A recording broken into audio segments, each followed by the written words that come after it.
सांप और कौवे की कहानी।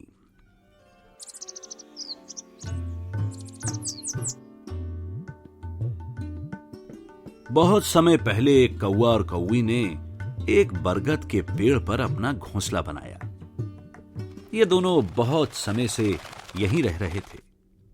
एक दिन एक सांप उस बरगद के पेड़ की जड़ में रहने आया। कौवा और कौवी दोनों इससे बहुत दुखी हुए, लेकिन बेचारे कुछ कर ना सके।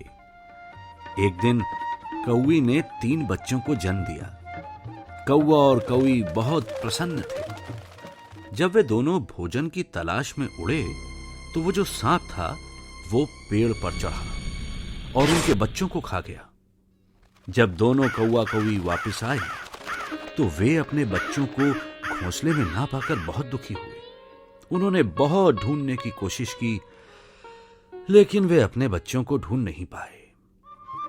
कुछ महीनों बाद कौवी ने कुछ और बच्चों को जन्म दिया। इस समय कौवी घोंसले में रही और कौवा भोजन की तलाश में गया। फिर वो सांप दोबारा घोंसले में आया और बच्चों पर हमला कर दिया। कौवी ने सांप से लड़ने की बहुत कोशिश की, लेकिन वो बेचारी अपने बच्चों को बचाने में सक्षम नहीं थी। सांप ने उसके सभी बच्चों को खा लिया और वापस अपने कोटर में चला गया। जब कौवा वापस आया तो कौवी ने सारी घटना कौवे को बताई। उसने कौवी को सांत्वना दी और कहा, मुझे लगता है हमें बूढ़ी लोमड़ी के पास जाना चाहिए। तो कौवा बूढ़ी लोमड़ी के पास पहुंचा और उसे सांप के बारे में बताया। बूढ़ी लोमड़ी ने कहा, मुझे सांप को मारने का रास्ता निकालने दो। बूढ़ी लोमड़ी ने एक युक्ति बनाई। युक्ति के अनुसार अगली सुबह कौवा कौवी दोनों नदी के किनारे पहुंचे। कौवी ने महारानी का सोने का हार अपनी चोंच में उठाया और उड़ गई। कौवे ने सिपाहियों का ध्यान दिलाने के लिए जोर जोर से चिल्लाना शुरू कर दिया।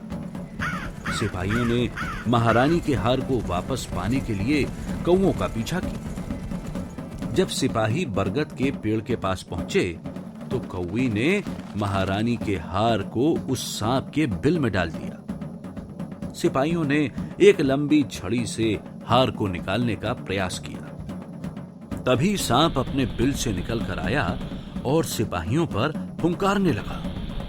तब सिपाहियों ने उसे पीट पीट कर मार डाला और बिल से हार प्राप्त कर लिया।